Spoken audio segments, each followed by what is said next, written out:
Boa tarde, Rafa. Boa tarde, ouvintes da 92.7 FM, de Palmeira das Missões e região.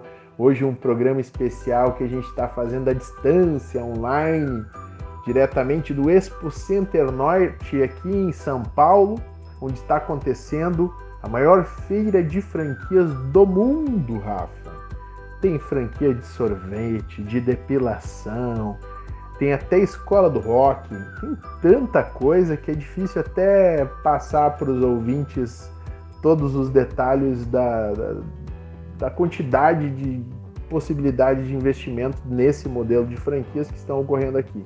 E além disso, paralelo aos estandes dos franqueadores, com as propostas, tem as arenas do conhecimento, onde durante todo o período em que está aberto o evento, né, estão sendo promovidas palestras sucessivas em duas arenas, as arenas do conhecimento. É uma satisfação poder fazer esse programa à distância. Espero que quem esteja nos ouvindo já pensou em empreender também considere a possibilidade, né? Então existe uma entidade que promove esse evento, que é a Associação Brasileira de Franchising. Vocês podem buscar informações na internet. Também o Instituto tem promovido cursos para entender esse modelo de negócio, não promove vendas de franquias, mas tenta ser um farol aí para quem quer empreender nesse segmento, que tem uma legislação muito específica. Bom, no nosso encontro de hoje, não podia ser um outro livro, né? A gente escolheu um livro que eu gosto muito, que se chama Inovação: Como Levar a Sua Empresa ao Próximo Nível, que é do Stuart Craner e do Des Dearlove, que conta com a participação de vários outros grandes pensadores da administração. Eu destaco, e eu vou falar porque depois, né, o Craig Christensen, que é um cara que praticamente criou a ideia de inovação disruptiva, que é um tema que está bastante na moda e que também influencia iniciativas aí em Palmeira, como Conecta Palmeira, que vai ocorrer em outubro, mas que já foi lançado aí nos últimos dias. Quem está nos ouvindo, a gente vai falar hoje sobre como não ser engolido pelas novas tecnologias, pelas novas ferramentas. É uma preocupação que todo mundo tem, né? Porque ao longo do tempo a gente viu grandes empresas, grandes marcas colapsarem. Eu tenho 42 anos e posso dizer que ainda me recordo de comprar filmes da Kodak para colocar nas máquinas fotográficas e ter bastante cuidado para tirar as fotos, né, para economizar os filmes. Os mais jovens não vão entender isso, que é você ter filmes de 12, de 24 ou 36 fotos, né, porque dependendo do evento que os jovens vão hoje em dia, eles tiram muito mais foto que isso.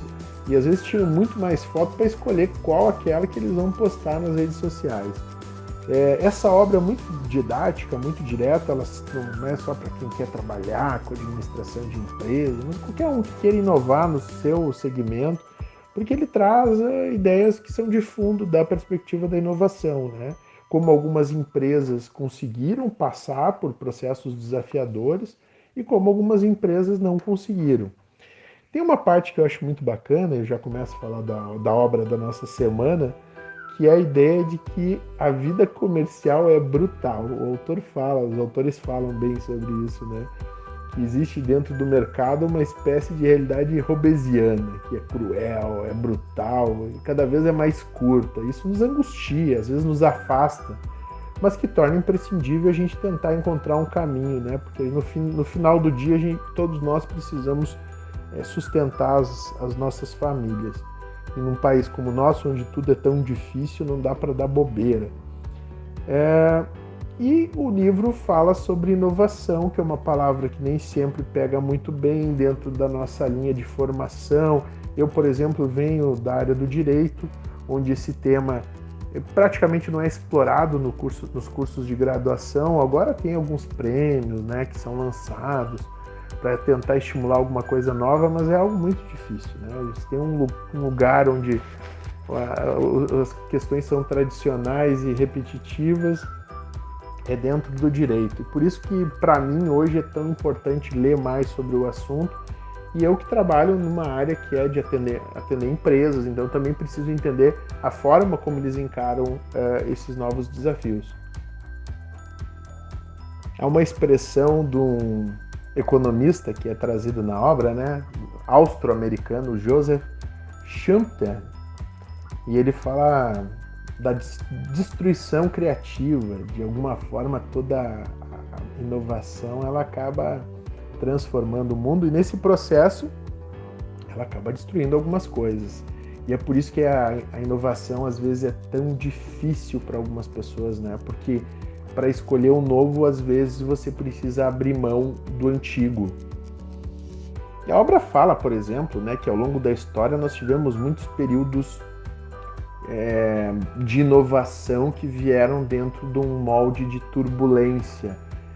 Para a gente falar aqui apenas de alguns casos, o Renascimento, o Iluminismo, a Revolução Industrial. Normalmente as novas ideias elas vêm dentro desse turbilhão. E veja como as coisas se conectam, né? Porque a arte também provoca perspectivas diferentes de mundo que invariavelmente também impactam os negócios, a forma como a sociedade se organiza.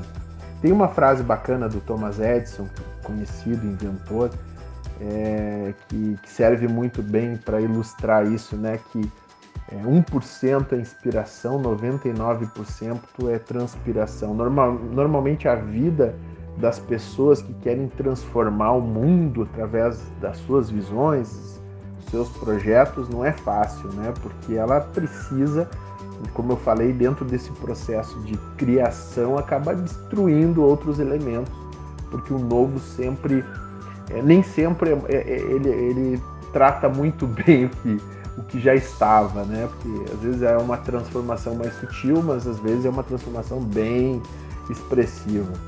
O Thomas Edison, para quem não sabe, é o cara que inventou a lâmpada, né? E no final da carreira dele, ele já tinha acumulado 1.093 patentes só nos Estados Unidos e umas 1.300 no exterior. E o Thomas Edison não era só inventivo porque ele era muito inteligente, mas ele inaugurou, e algumas das empresas que ele criou lá atrás existem ainda hoje, né? Uma delas é a GE, que a gente conhece pelos refrigeradores, a General Electric, né?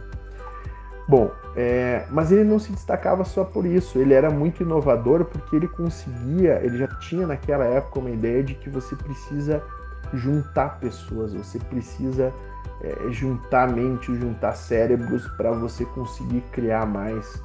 E na prática a vida dele foi muito difícil, porque ele não parava em emprego, ele era uma pessoa difícil, não conseguia se colocar. Só depois de uma certa altura da vida que ele conseguiu aí realmente dar um outro salto. Claro, não preciso dizer que ele morreu, um cara que morreu trabalhando, né? Dizem que morreu em 18 de outubro de 1931 e estava trabalhando no dia que morreu. Então são essas pessoas que inovam, geralmente inovam dentro de um processo de muito esforço. Mas ele conseguiu fazer uma coisa que muitos das grandes mentes do mundo não conseguiam até então. Ele conseguiu inovar em grupo. Ele juntou muita gente inteligente de diferentes segmentos e fez esse povo trabalhar para ele. E deu muito resultado. Dentre as grandes mentes que de alguma forma foram alavancadas, para usar o termo da moda, por Thomas Edison, foi o próprio Tesla, né? Que hoje é o nome da marca famosa de carros elétricos do Elon Musk, né? Mas é muito difícil inovar e a obra traz esse desafio, né? Que é muito difícil você criar um novo segmento, principalmente porque agora a gente vive numa era muito avançada justamente dessa evolução e dessa criação em grupo, né? Existe uma grande escala, isso também gera bastante dificuldade no processo de inovação.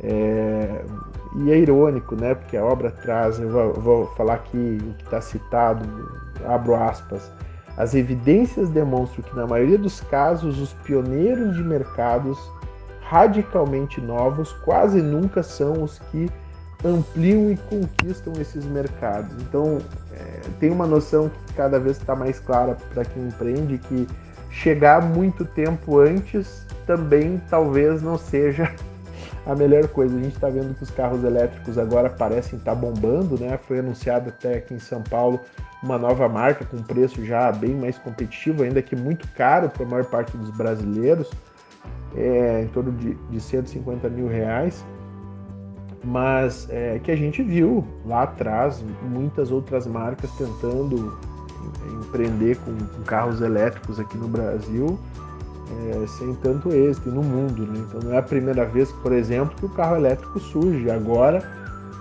dentro da grande capacidade inventiva do Elon Musk. Você pode não gostar dele, tem uma série de reservas, mas ele é um cara que conseguiu fazer o carro elétrico realmente entrar na linha real, né? Foi considerado agora recentemente, pelas estatísticas, o carro mais vendido do mundo, um dos modelos da Tesla. Tem uma frase genial do livro que aparece na apresentação, mas que a gente poderia dizer que aparece ao longo dos textos e foi repetido ao longo da história de diferentes formas por diferentes craques aí da administração, a ideia de que está muito claro que inovação não se pratica em isolamento, você precisa somar esforços.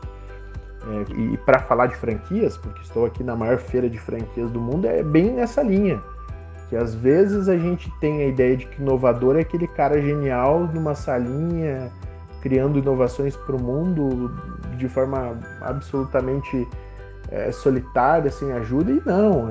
Hoje tem uma clareza muito grande que você precisa encontrar suporte, seja no modelo de franquia ou até dentro da sua própria empresa, mas com uma boa equipe, com mais pessoas, ou os grandes caras que inovaram em diversos segmentos, que tem as piadas que aparecem na internet, né, que sempre surge alguma coisa numa garagem, a Apple, uma série de outras empresas, né? Mas nunca foi um cara sozinho na garagem, sempre foram várias pessoas, ainda que tem alguém que fica mais famoso, sempre tem equipes maravilhosas que estão lá por trás, que deram sangue. Então vamos tirar dessa nossa conversa de hoje, de uma vez por todas, a ideia da nossa mente que a inovação só é a gente sozinho que vai conseguir fazer. Não, a gente precisa de suporte, e durante a nossa vida toda a gente cresce quando a gente está com outras pessoas, quando alguém chega, nos passa conhecimento, quando a gente lê um bom livro. Isso ali é o produto de um grupo, de coletividade. Mas, para voltar à inovação, né, um dos modelos que servem de lição hoje para o mundo, da necessidade de você abrir os olhos para a inovação, é a Kodak.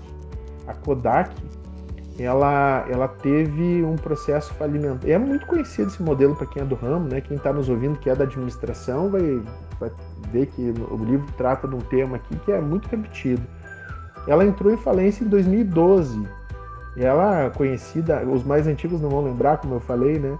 Mas era a marca dos filmes que a gente usava nas câmeras, né? Só para ter uma ideia, ela esteve em falência em 2012. Em 2012 ela entrou em falência. Não faz tanto tempo assim, 11 anos. Mas, em 1980, um ano antes de eu nascer, ela tinha mais de 60 mil pessoas empregadas só lá em Nova York. É muita coisa, né, Rafa? Muita coisa. E, ao contrário de outras empresas, como a Fujifoto, né, que depois buscou outras alternativas e tal, que já era uma concorrente da Kodak na época, a Kodak seguiu com seus laboratórios de fotografia. E quando depois entrou esses competidores japoneses como a Fujifoto, já teve uma diminuição grande. Quando entrou as câmeras digitais, então aí acabou a vida da Kodak. E a gente ainda via alguns laboratórios de revelação de fotografia, mas a gente sabe que hoje a maior parte das pessoas nem revela fotografia. Pouca gente. Eu sou da antiga, ainda eu e minha esposa a gente manda revelar umas fotos ainda. O meu problema é que até as casas, os apartamentos das pessoas ficaram menores. Às vezes tu não tem nem o que tu fazer com as fotos antigas que você tem, né? As lembranças antigas. Você vai acumulando idade e vai acumulando também, né, bastante coisa na tua casa que às vezes não tem lugar. Então, a Kodak é um dos exemplos. E as pessoas dizem assim, putz, mas por que a Kodak, no auge dela, com baita faturamento, quando ela dominava, tinha umas equipes gigantescas, estava sobrando dinheiro, inclusive, para investir, por que cargas d'água essa Kodak não resolveu investir nas novidades tecnológicas, naquilo que estava acontecendo no mundo? Para nós hoje é muito óbvio, né? Mas a Kodak, por que a Kodak não investiu em câmeras? Já tinha umas câmeras digitais. Ela própria tinha em alguns segmentos de pesquisa algumas coisas interessantes sobre isso. E é justamente sobre esse dilema do inovador que o Clay Christensen trata, que é um dos caras que o livro traz aqui.